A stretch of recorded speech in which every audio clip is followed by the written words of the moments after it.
There is a man named Carlos. One morning, on his way to work, he is suddenly stopped by a strange man standing silently in the middle of the road. Already stressed and irritated, Carlos confronts him.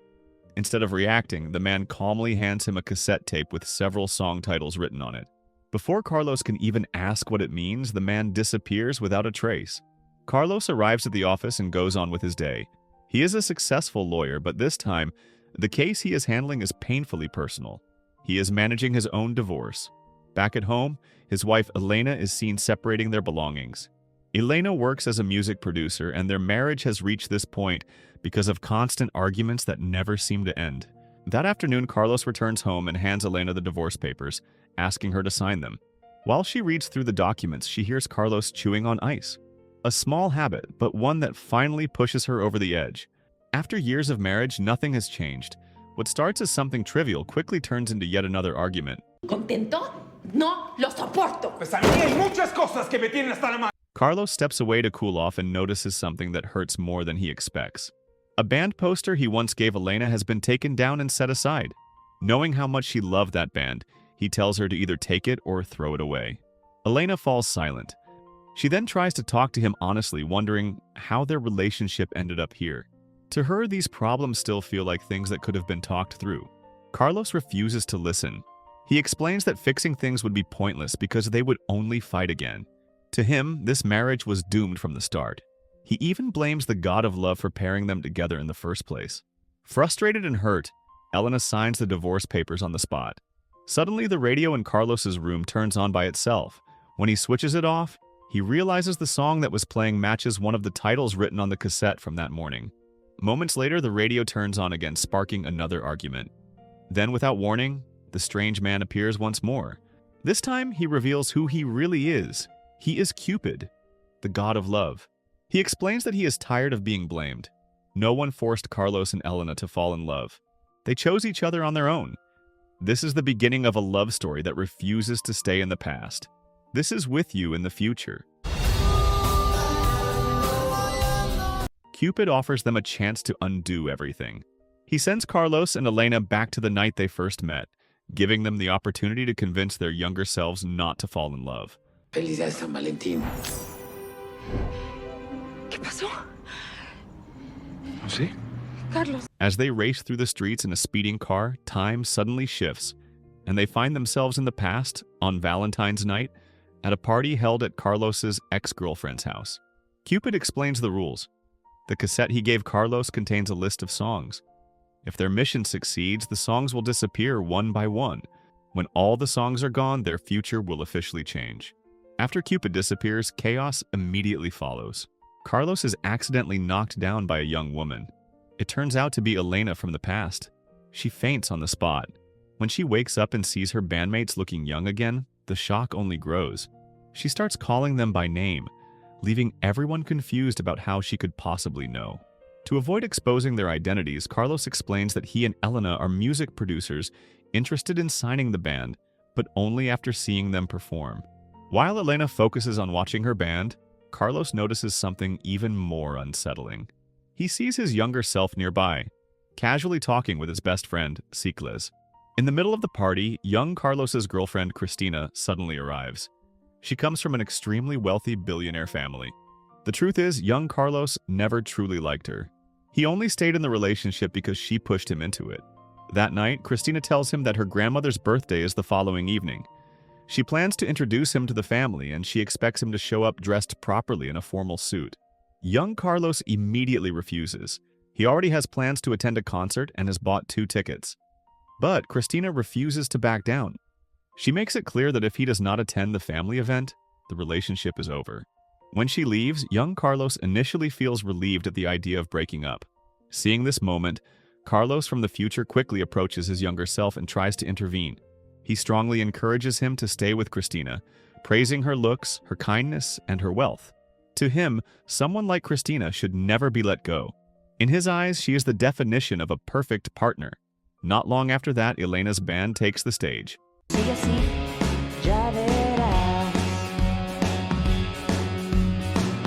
At that moment, Carlos from the future notices something alarming. Young Carlos is completely captivated by Elena as she performs. While she is singing, young Carlos and young Elena lock eyes. Realizing what is about to happen, Elena from the future desperately tries to prevent it. In the chaos, young Elena's hand accidentally touches the sound equipment and gets burned. Shaken, she steps away to calm herself. Young Carlos follows her. With genuine care, he helps treat her injured hand. During that moment, one of his concert tickets slips and falls. Young Elena notices it and reacts with excitement. She realizes how important that concert is and how badly she has wanted to attend, but could not get a ticket. From there, they begin talking, quickly growing close. Before leaving, young Carlos quietly slips one of the tickets into her pocket. From a distance, Carlos and Elena from the future can only watch in shock. Once the younger versions leave together, panic sets in. If things continue like this, they will inevitably fall in love, making their journey to the past completely meaningless. They decide that no matter what happens, the next night they must prevent the two from meeting again. Suddenly, Elena remembers something important and pulls Carlos toward the band's van. Inside, she retrieves a weapon. Carlos is stunned, confused as to why a band would carry a weapon. Elena explains that in the past, the band often performed late into the night and it was simply for protection. She then reveals her plan. They will use the gun to threaten young Carlos into giving up the concert ticket. They check the cassette given by Cupid and notice something encouraging. 3 song titles have already disappeared. That means only 2 songs remain. If they succeed, the future will finally change. The next afternoon, they track down young Carlos while he is eating at a restaurant with his best friend, Ciclas. Without hesitation, Elena pulls out the gun and demands the concert ticket. Young Carlos and Ciclas are completely stunned. At first, they think this is a robbery, only to realize she is after nothing but the ticket. Ciclas even tries offering money, but Elena refuses. She wants the ticket and nothing else. Just as young Carlos is about to hand over the concert ticket, Ciclas steps in and tries to stop it.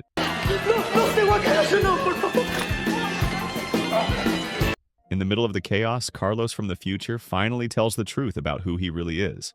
Young Carlos refuses to believe it and tries to run away. The situation escalates when Elena pulls out the gun, turning everything tense and chaotic. At that moment, young Carlos breaks down and explains how important the concert truly is to him. He believes he will meet the woman he loves there. To him, the connection feels so deep that it is as if their souls are already bound together, as if she is the person he wants to cherish and make happy for the rest of his life. Those words cut deeply into Elena. Holding back her emotions, she quietly shares something with young Carlos, something only the two of them could possibly understand. The realization hits him hard. He is stunned that she could know something so personal. Through that moment, he finally understands who she really is and what the future holds. Young Carlos falls silent. In the end, he agrees to give the ticket to Elena. Before leaving, Carlos from the future borrows young Carlos's car, promising to return it later. As they drive away, Carlos asks what Elena said that convinced his younger self so completely. Elena only laughs and brushes it off, keeping the truth between them. Seeing Elena smile like that, Carlos cannot help but smile too. It has been a long time since he last saw his wife look that happy, the same way she did back when they were still in love. With their mission complete, they quietly say their goodbyes. Suddenly, the road around them begins to change. New memories slowly flood in. Inside the moving car, they witness flashes of their younger days together. Moments of joy, love, and shared experiences that once defined their relationship.